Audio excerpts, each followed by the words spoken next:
अस्सलाम वालेकुम स्टूडेंट्स। आज हमने स्टार्ट करना है वेव इक्वेशन फॉर मैटर। आज हमने मैटर के लिए वेव इक्वेशन निकालनी है।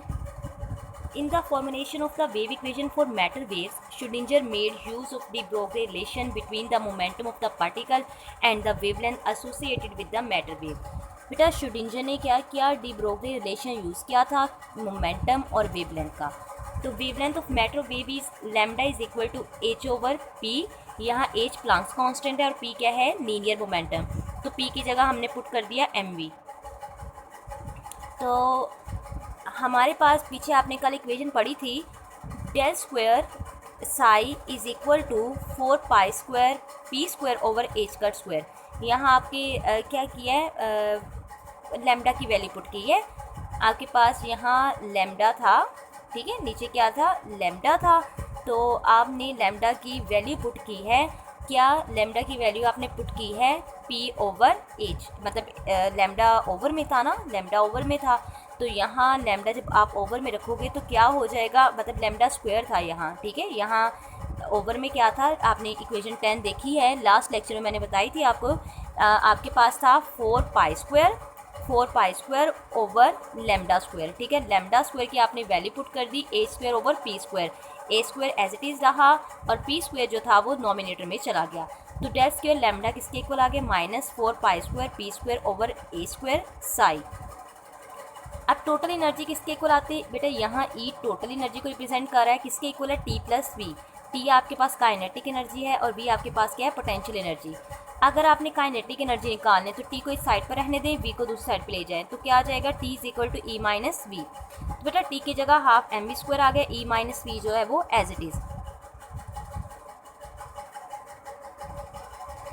अब आपने क्या करना है बेटा, यहाँ ना हो गया half M V square is equal to E minus we.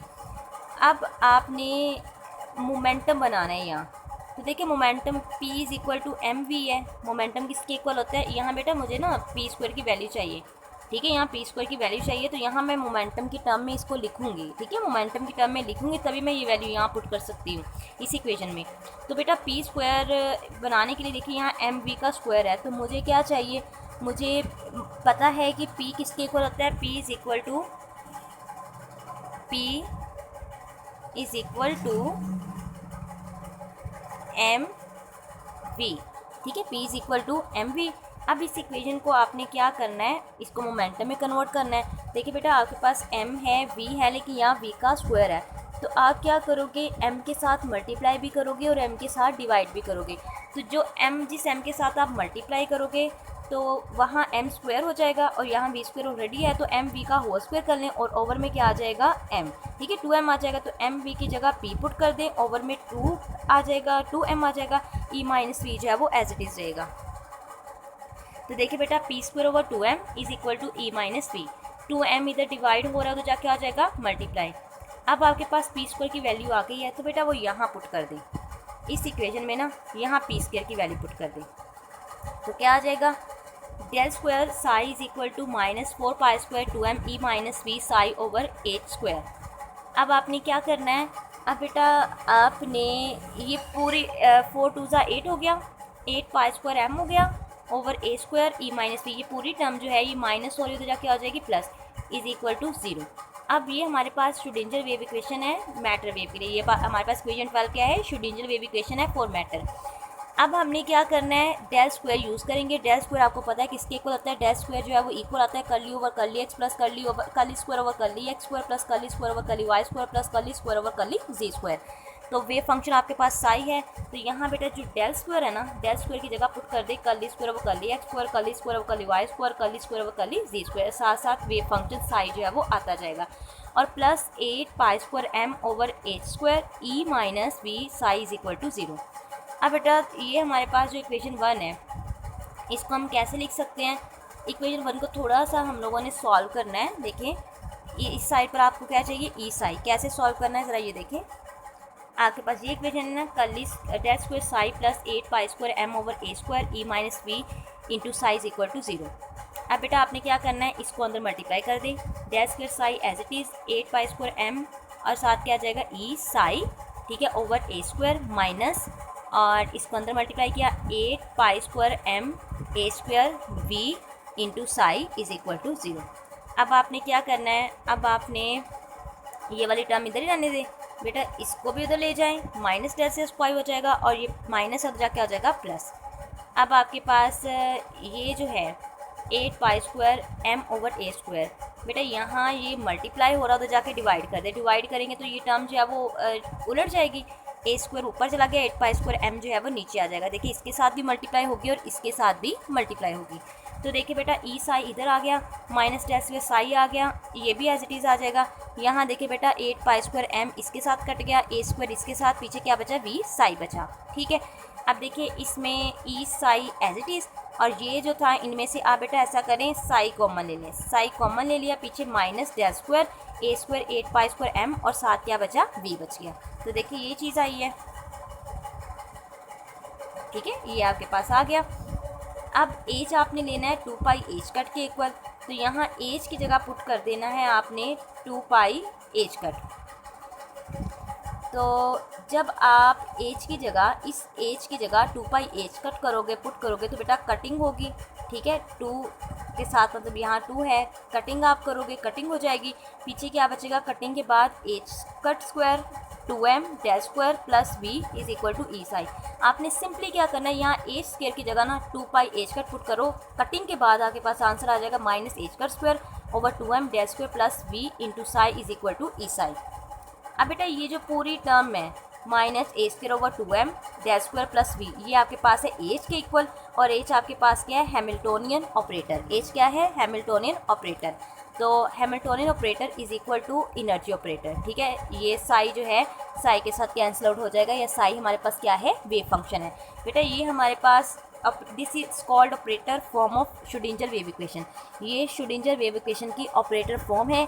और यहाँ minus as cut square over 2m del square plus v into V जो है वो किसके इक्वल है, एज के इक्वल है। एज क्या है हमारे पास, हैमिल्टोनियन ऑपरेटर है।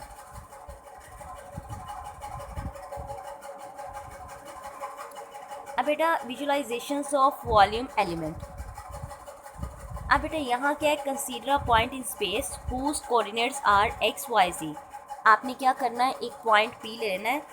चलें सपोज करें ये आपके पास एक पॉइंट पी है, ठीक है, और इसके कोऑर्डिनेट है एक्स है, वाई है और जी है। ठीक है, ये आपने ले लिया।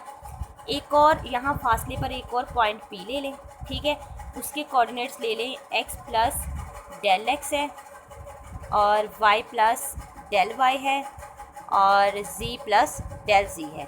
इसका मतलब है कि ये जो ये पॉइंट और ये पॉइंट है,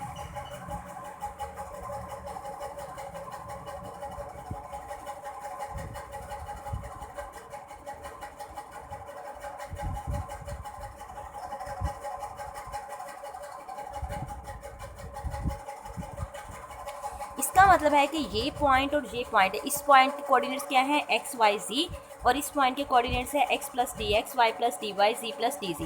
देखिए इसके पास भी एक्स वाई जी है और इसके पास भी एक्स वाई जी है, लेकिन इसमें क्या चीज़ ऐड हो रही है, डेल एक्स डेल वाई और डेल जी। इसका मतलब है कि 2 पॉइंट्स के दरमियान जो डिस्टेंस है वो क्या है, एक्स का एक्स से डिस्टेंस क्या है, डी एक्स, वाई का वाई से डिस्टेंस क्या है, डी वाई, और जी का जी से डिस्टेंस क्या है, D G. To when where dx, dy and ds are infinitesimal small length, the distance between the 2 points along x, y and z direction are dx, dy and dz. अब बेटा अगर हम the quantity del square D R D torque और psi का conjugate into psi D torque is called the probability distribution function. ये क्या है, probability है, मतलब किसी भी जगह पर किसी भी पार्टिकल की पाए जाने की मतलब जो पॉसिबिलिटी है उसके बारे में बता रहा है। तो the probability density will be different at different points in space. Space में डिफरेंट पॉइंट्स लेते हो तो वहाँ पार्टिकल की जो पाई जाने की एबिलिटी है या पॉसिबिलिटी है वो भी डिफरेंट होगी। But the probability of finding the particle somewhere with in the configurational space must be unity. बेटा अब यहाँ कॉन्फिगरेशनल स्पेस क्या चीज़ है, 3 डायमेंशनल स्पेस होगी एक्स वाई जी, ठीक है। अगर 3 डायमेंशन स्पेस के अंदर कहीं आपका पार्टिकल पाया जाता है तो उसकी पाए जाने की जो पॉसिबिलिटी होगी या उसकी प्रोबेबिलिटी जो है वो क्या होगी, यूनिटी मतलब 1 होगी। अगर 3 डायमेंशन से हट के कहीं और पार्टिकल पाया जा रहा है तो बेटा उसके लिए उसकी प्रोबेबिलिटी डेंसिटी जो है प्रोबेबिलिटी जो है वो डिफरेंट होगी, ठीक है। यहाँ कॉन्फ़िगरेशनल स्पेस का मतलब यही है 3D डायमेंशन मतलब 3 डायमेंशनल स्पेस, और इसमें क्या आ जाएगा एक्स वाई जी। अगर आपका पार्टिकल एक्स वाई जी स्पेस में कहीं पाया जा रहा है तो उसकी जो है प्रोबेबिलिटी डेंसिटी जो होगी वो क्या होगी, 1 होगी। तो देखें -इन्फिनिटी से इन्फिनिटी मतलब हमने लिमिट लगा दी -इन्फिनिटी से इन्फिनिटी के मतलब प्लस इन्फिनिटी से माइनस या -इन्फिनिटी से प्लस इन्फिनिटी के दरमियान कहीं भी पार्टिकल मौजूद है। साई आपके पास यहाँ साई का स्क्वायर है, ठीक है। साई का आपने क्या लेना है, साई का स्क्वायर लेना है, जिसको आप क्या लिख सकते हो, साई का कॉन्जुगेट इंटू साई। तो ये किसके इक्वल आ जाएगा, 1 के इक्वल आ जाएगा। Properties of acceptable well behave wave function, आपको कैसे पता चलेगा कि ये जो वेव फंक्शन है वो वेल बिहेव वेव फंक्शन है, तो उसकी कुछ प्रॉपर्टीज़ होंगी। उन प्रॉपर्टीज़ को देखकर आप बता सकते हो कि गिवन वेव फंक्शन जो है वो वेल बिहेव वेव फंक्शन है या नहीं। Consider second order differential equation d²y/dx² + ky is equal to 0।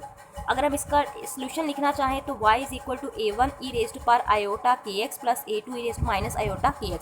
ये हमारे पास इस इक्वेशन का सोल्यूशन है, और यहाँ a1 और a2 क्या है, हमारे पास आर्बिट्रेरी कांस्टेंट है। अगर बेटा हम y का मतलब इसका सोल्यूशन लिखना चाहें, ठीक है, अगर हम इसका सोल्यूशन लिखना चाहें तो हम लिखेंगे y is equal to c cos x plus d sin x, trigonometric function, ठीक है। Where C and D are arbitrary constants is A1, A2, C and D are arbitrary constant. A second order differential equation can have a very large number of solutions. देखिए बेटा यहाँ A1, A2, C और D आपके पास क्या arbitrary constant है, और जो बेटा सेकंड ऑर्डर डिफरेंशियल इक्वेशन होती है ये बहुत सारे इसके सोल्यूशन जो है वो पॉसिबल होते हैं। तो now consider Schrodinger wave equation which is also second order partial differential equation. अब हम श्रोडिंगर वेव इक्वेशन लेते हैं जो कि खुद एक second order partial differential equation है। तो बेटा अभी आपने ये सोल्यूशन लिखा था -h² 2m del square plus v into psi is equal to E psi. It will have a very large number of solutions. It is not necessary that all solutions should correspond to any physical reality. इसके बहुत सारे solutions हैं वो कह रहे हैं, लेकिन ज़रूरी नहीं है कि उन solutions का reality के साथ कोई ताल्लुक हो, ठीक है, बाज़ वक़्त नहीं भी होता। The solutions which do not give physical reality are called unacceptable solution. अगर जो है किसी इक्वेशन का solution जो है वो जो है वो फिज़िकल कोई रियलिटी नहीं दे रहा तो बेटा वो एक्सेप्टेबल नहीं होगा। लेकिन अगर इक्वेशन का सॉल्यूशन जो है वो फिज़िकल एक्सेप्ट जो है वो उसकी रियलिटी दे रहा है, ठीक है, उसका रियलिटी के साथ कोई ताल्लुक है, तो वो क्या कहलाएगा, एक्सेप्टेबल सॉल्यूशन कहलाएगा। जैसे an acceptable wave function must satisfy the follow conditions, मतलब एक जो है ना wave function acceptable wave function है उसे ये मतलब कुछ प्रॉपर्टीज़ हैं उन्हें फॉलो करना होगा। अगर वो इन प्रॉपर्टीज़ को फॉलो करता है तो वो well defined acceptable wave function, otherwise नहीं। देखिए Sai must be a single valued function, मतलब साई की वैल्यू सिंगल मतलब एक सिंगल वैल्यू होनी चाहिए। It means that psi must have only one value for each value of the variable X Y and Z, ठीक है, एक्स वाई और जी के लिए उसकी सिंगल वैल्यू होनी चाहिए। If one of the variable is an angle say theta then psi theta must be equal to psi 2 n/2 theta, मतलब जो अगला फंक्शन होगा वो भी आपके पास थीटा ही होना चाहिए। Where N is N integer, मतलब एन कोई भी 2 पाई 3 पाई 4 पाई समथिंग कुछ भी हो सकता है। This requirement arises because the probability of finding the particle at a given point must always be unambiguous. Example of single value functions are x sine x, मतलब ये आप कह सकते हो। अच्छा इसका मतलब ये है कि an example of function which is not single value is, अगर देखिए यहाँ तो मतलब सिंगल वैल्यू फंक्शन क्या होना चाहिए, एक्स होना चाहिए, साइन एक्स, कोज एक्स, ई रेस्ट पर आयोटा एक्स, ई रेस्ट पर आयोटा थीटा, ये आ सकते हैं, ठीक है, सिंगल वैल्यू है ये।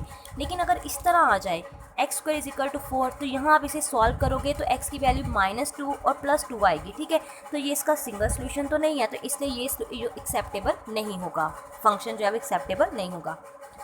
The function psi and its first derivatives with respect to the variable must be continuous. मतलब हमारा जो वेव फंक्शन साई होगा वो और उसका जो आगे डेरिवेटिव ले उनका वो उसका आंसर जो है वो कंटिन्यूस होना चाहिए।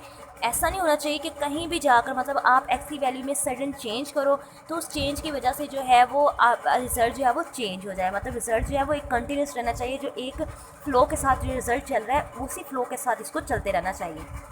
The function Sai must always be remain finite, ये हमेशा फाइनाइट होगा। In other words it should never become infinity. ठीक है, मतलब फाइनाइट होना चाहिए, इन्फिनिटी नहीं होना चाहिए। अगर फाइनाइट है तो बेटा वो एक्सेप्टेबल होगा, अगर इन्फिनिट हो जाता है तो एक्सेप्टेबल नहीं होगा। An infinite value for function psi at a point would mean that the probability of finding a particle at that point is infinity। तो ऐसा तो ना हो सकता कि मतलब अगर इनफाइनाइट है तो उसका मतलब है पार्टिकल की पाई जाने की जो प्रोबेबिलिटी है वो भी फाइनाइट है। तो बेटा इन्फिनिटी है, इन्फिनिट है, तो इसका मतलब ये ठीक नहीं हो सकता। This would be possible only if the amplitude is infinity. तो पार्टिकल की जो फाइंडिंग प्रोबेबिलिटी है वो इन्फिनिट उस वक्त हो सकती है अगर एम्पलीट्यूड इन्फिनिट हो, और आपको पता है कि एम्पलीट्यूड कभी भी इन्फिनिट नहीं हो सकता। इसलिए अगर एम्पलीट्यूड इन्फिनिट नहीं है तो पार्टिकल की जो फाइंडिंग प्रोबेबिलिटी है वो भी इन्फिनिट नहीं हो सकती, फाइनाइट होगी। If psi is complex function then psi और psi conjugate must vanishes become zero at infinity। देखिए अगर कह रहा है कि psi एक कॉम्प्लेक्स फंक्शन है तो देखिए फर्स्ट करें psi की वैल्यू आ रही है e raise to power iota theta आ जाती है। ठीक है, इसका कॉन्जुगेट लूँगी तो e raise to power minus iota theta आ जाएगी। जब आप इनको ऐड करोगे तो आंसर क्या आ जाएगा, जीरो आ जाएगा। तो एट इसका मतलब कि इन्फिनिटी पर इसका आंसर क्या आ जाएगा, जीरो हो जाएगा। A wave function which satisfy the above three condition is called an acceptable और well behaved function। अगर आपका वेव फंक्शन ये भी जो मैंने पॉइंट्स बताए हैं उनको सेटिस्फाई कर रहा है तो आप वेव फंक्शन जो होगा वो एक्सेप्टेबल होगा, अदरवाइज नहीं। In short a well behave function is single value continuous and finite. पहली कंडीशन क्या है, सिंगल वैल्यू होनी चाहिए। सेकंड जो है वो कंटिन्यूस होना चाहिए। थर्ड क्या है, फाइनाइट। अगर वेव फंक्शन की ये तीन प्रॉपर्टीज़ हैं वो इसको फुलफिल कर रहा है तो आपका वेव फंक्शन जो है एक्सेप्टेबल है, अदरवाइज नहीं। अब बेटा एक एग्जांपल देख लेते हैं। Consider a function psi is equal to E X. आपने दे बताना है कि क्या psi is equal to E X जो है वो वेल एक्सेप्टेबल फंक्शन है या नहीं। तो देखिए this function is single value and continuous. ये सिंगल वैल्यू है और ये कंटिन्यूस है, मतलब हर जगह एक्स की वैल्यू जो है उसमें एक जैसा ही चेंज आएगा। फिर this function approaches infinity when X approaches to infinity. ये फंक्शन जो है वो इन्फिनिटी होगा जब एक्स की वैल्यू क्या हो जाएगी, इन्फिनिटी हो जाएगी। Therefore the function psi is not a well behaved function। देखिए पहली कंडीशन ट्रू हो गई है कि सिंगल वैल्यू है, लेकिन ये फंक्शन जो है जब आप इसको इन्फिनिटी लोगे तो x भी जो है वो इन्फिनिटी पर चला जाएगा। और आपको पता है कि आप एक्सेप्टेबल या वेल जो है वो बिहेव फंक्शन जो होगा वो कभी भी इन्फिनिट नहीं हो सकता। तो इसका मतलब है ये इन्फिनिट नहीं होगा। आप बेटा वैल्यूज पुट करके इसको सॉल्व करके देख सकते हैं। एक और फंक्शन ले सकते हैं psi is equal to E raise पर आयोटा थीटा। तो बेटा यहाँ क्या है, आयोटा थीटा हमने मतलब इसका सोल्यूशन ले लेते हैं cos theta plus iota sine theta. तो ये एक सिंगल वैल्यू और कंटिन्यूस है और ये फाइनाइट है। ठीक है, क्योंकि इसकी वैल्यू जो है वो -1 और +1 के बिटवीन होगी। ठीक है, इन्फिनिटी तक नहीं गई बल्कि इसकी वैल्यू क्या है, -1 और +1 आपको पता है किसके बिटवीन जो है वो लाई कर रही है, और इसलिए हम कह सकते हैं ये वेल बिहेव फंक्शन है। इस तरह कुछ एग्जांपल्स उसने दी हुई हैं, आप इसको भी देख सकते हैं, जिससे पता चल जाएगा कि कौन सा फंक्शन जो है वो मतलब किस वैल्यू को as a wave function use कर सकते हैं। बेटा उसके बाद है normalize wave function. Wave function को नॉर्मलाइज कैसे करते हैं बेटा, ये यहाँ लिखो ना, a function psi M. M जो है ना, एम वेव फंक्शन की बेस है। ठीक है, बेस है। तो इस set to be normalize if, अगर टू फंक्शंस की बेस एक जैसी हो और हम एक फंक्शन को एज इट इज़ लें और दूसरे का कॉन्जुगेट लें और उसका आंसर 1 आ जाए तो हम कहते हैं कि फंक्शन जो है वो नॉर्मलाइज है। तो देखिए यहाँ साई एम, एक फंक्शन साई एम है और अगर मैं इसी फंक्शन का कॉन्जुगेट ले लूँ, कॉन्जुगेट का मतलब क्या है, जो इसका इमेजिनरी पार्ट होगा उसका साइन चेंज हो जाएगा। बेटा साई एम और साई एम का कॉन्जुगेट और ये डी टॉप जो है वो किसके इक्वल आएगा, 1 के। अगर हम इसका इंटीग्रल लें -∞ टू इन्फिनिटी। तो नॉर्मलाइजेशन की कंडीशन क्या होती है डायरेक्ट नोटेशन में। बेटा डायरेक्ट नोटेशन क्या है, ये मैं आपको इसका मतलब प्रॉपर इस पर एक लेक्चर है वो मैं आपको जो है हमारा ये डायरेक्ट नोटेशन जो है एक टॉपिक है, ये मैं आपको सेंड करूँगी, आप इसको भी देखिएगा। अच्छा बेटा इसमें क्या होता है, ये जो चीज़ है ना, ये देखिए ज़रा, अगर इस सिंबल के अंदर कुछ भी लिखा जाए, जैसे मैं इसके अंदर साई लिखती हूँ, तो बेटा ये कहलाएगी साई की ब्रा। मतलब अगर पहले ये सिंबल, ठीक है, इसको एंगल ब्रैकेट बोलते हैं, एंगल ब्रैकेट, और फिर उसके साइड पर एक लाइन, मतलब पहले एंगल ब्रैकेट आए और फिर बाद में लाइन आए, और इस सिंबल के अंदर कोई भी चीज़ रखी जाए तो ये उसकी क्या कहलाएगी, ब्रा कहलाएगी। लेकिन अगर पहले एक वर्टिकल लाइन हो फिर उसके बाद एंगल ब्रैकेट हो तो बेटा ये कहलाएगी कैट। ठीक है, ये उस फंक्शन की क्या कहलाएगी, कैट कहलाएगी। जैसे मैं इसके अंदर अगर साई रखती हूँ, साई फंक्शन अगर इसके अंदर रखूँ तो ये साई की कैट है और ये साई की ब्रा है। तो देखिए बेटा यहाँ साई एम का मतलब है कैट, मतलब ये जो साई एम है इसको हम इस ब्रैकेट में लिखते हैं, मतलब इस सिंबल में लिखते हैं, तो ये कैट कहलाएगी। और जो साई का कॉन्जुगेट होगा उसको हम हमेशा इसमें लिखते हैं, तो ये उसकी क्या कहलाएगी, ब्रा कहलाएगी। तो देखें ये पहले उसकी ब्रा लिखी, मतलब ये जो कॉन्जुगेट है, कॉन्जुगेट ख़त्म करके उसको इस सिंबल में रख दिया जो क्या कहला रही है, साई एम की ब्रा। और ये जो साई एम जो है वो एज इट इज़ है तो उसको हमने कैट में रख दिया। ब्रा का मतलब क्या होता है, ब्रा भी बेटा कॉन्जुगेट के बोलते हैं। तो जब भी हम किसी वेव फंक्शन का कॉन्जुगेट लेंगे ना तो उस कॉन्जुगेट को हम लोग हमेशा ब्रा में लिखते हैं। तो जब वो ब्रा से बाहर जाएगा तो उसके ऊपर वो स्टेरिक जो है ना वो आ जाएगा। तो ये किसके इक्वल आएगा, 1 के इक्वल आ जाएगा।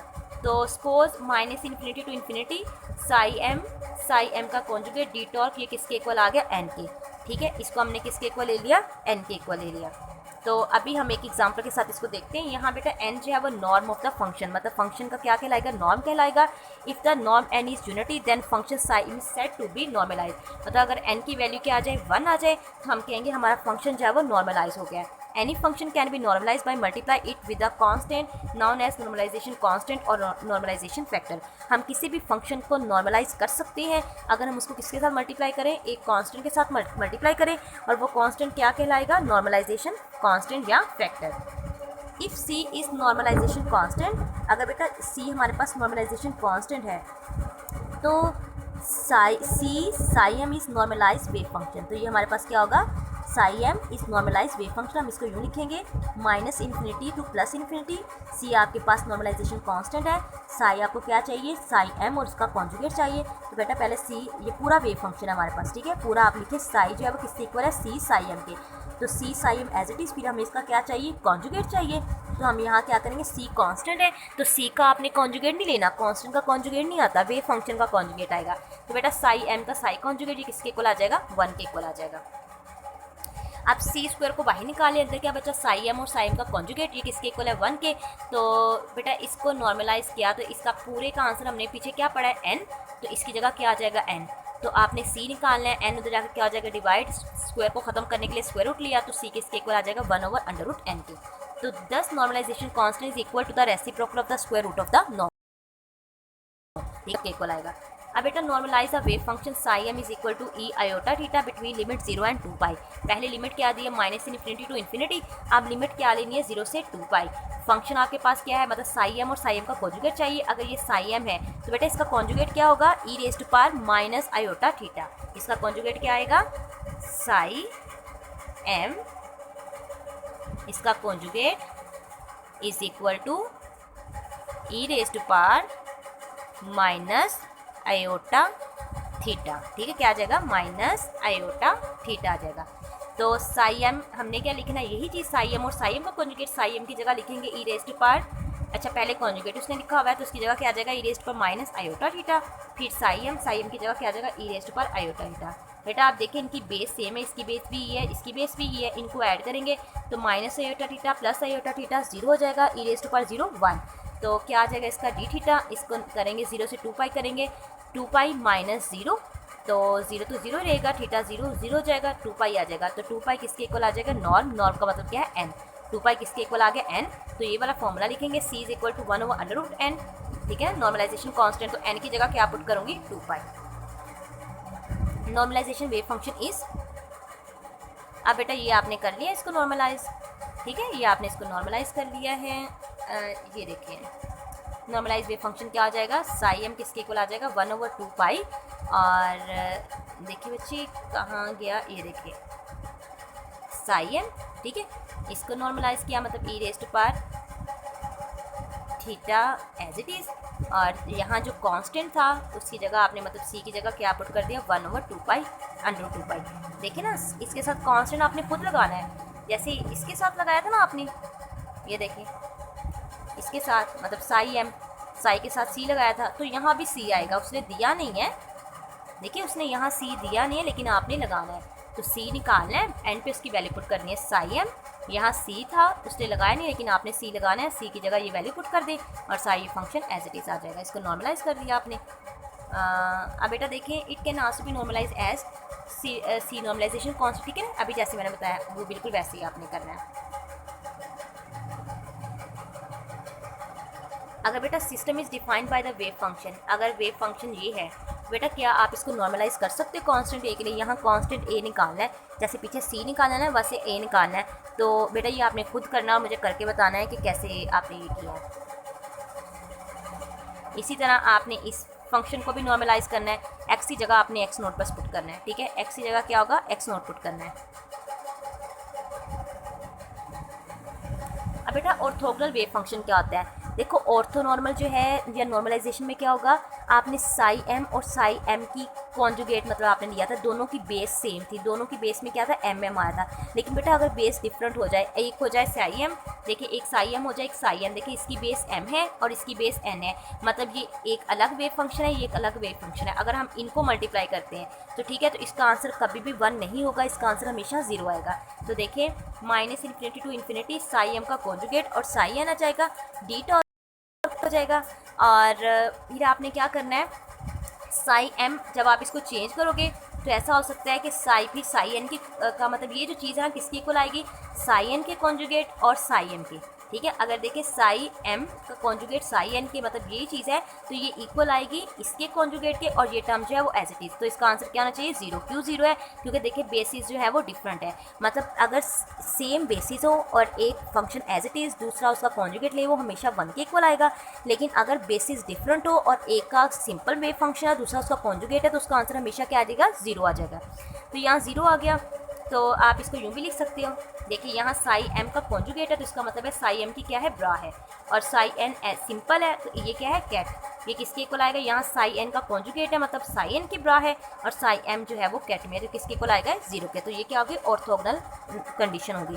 ऑर्थोनॉर्मल में क्या होगा, ऑर्थोनॉर्मल जो है उसमें सेम बेसिस होंगी और आंसर 1 आएगा, और यहाँ बेसिस डिफरेंट होंगी तो आंसर क्या आ जाएगा, 0 आ जाएगा। इसी तरह एक एग्जांपल है, साई एम जो है वो साइन एक्स के बराबर है, साइन एन जो कोस एक्स के, और लिमिट क्या है, 0 to 2 पाई। तो हमने देखना है कि क्या ये ऑर्थोगोनल है या नहीं। बेटा आपने क्या करना है, लिमिट लगाई, पहले वैसे फंक्शन लिखा, आप लिमिट उसने क्या दी है, 0 से 2 पाई। साई एम आपके पास क्या है, साइन एक्स, उसका क्या चाहिए, कॉन्जुगेट। साइन एक्स का कॉन्जुगेट हम एज साइन एक्स ही लिखेंगे, ठीक है, क्यों, क्योंकि इसमें कोई भी हमारे पास इमेजिनरी पार्ट नहीं है, तो साई एन की जगह हम कोस एक्स ही लिखेंगे, ठीक है। तो बेटा साइन एक्स कोस एक्स है, हम इसको फंक्शन बनाने के लिए मतलब फॉर्मूला कंप्लीट करने के लिए 2 के साथ मल्टीप्लाई भी करेंगे, 2 के साथ डिवाइड भी करेंगे। जिस 2 के साथ डिवाइड किया वो यहाँ है और 2 मल्टीप्लाई किया, तो हमें पता है 2 साइन एक्स कोस एक्स इसके इक्वल आता है साइन 2x से, तो ये चीज़ आ गई। अब बेटा साइन 2x 0 2 पाई माइनस 0 करें, तो साइन 0 क्या हो जाएगा, साइन 0 0, और साइन 2 पाई को मल्टीप्लाई करें तो 360 है, 360 को 2 के साथ मल्टीप्लाई करें, और देखिए आंसर उसका भी क्या आ जाएगा, 0 आ जाएगा। तो ये इसका मतलब है कि हमारे जो 2 फंक्शंस हैं ये ऑर्थोगोनल है बिटवीन लिमिट 0 to 2 पाई। इसी तरह बेटा आपके पास है ऑर्थोगोनल ऑर्थोनॉर्मल, ठीक है बेटा, ऑर्थोगोनल और ऑर्थोनॉर्मल में डिफरेंस है। ऑर्थोगोनल का मतलब है बेसिस डिफरेंट है और आंसर 0 आ रहा है, ऑर्थोनॉर्मल का मतलब है बेसिस एक जैसे, आंसर क्या है, 1 है।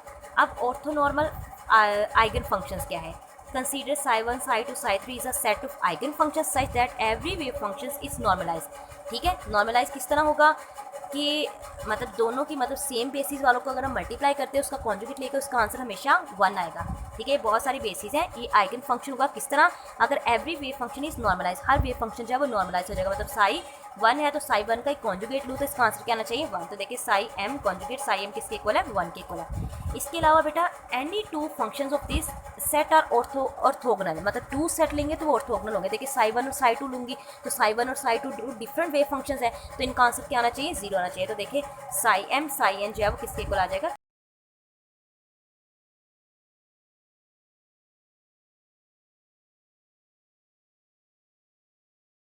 Sai N is equal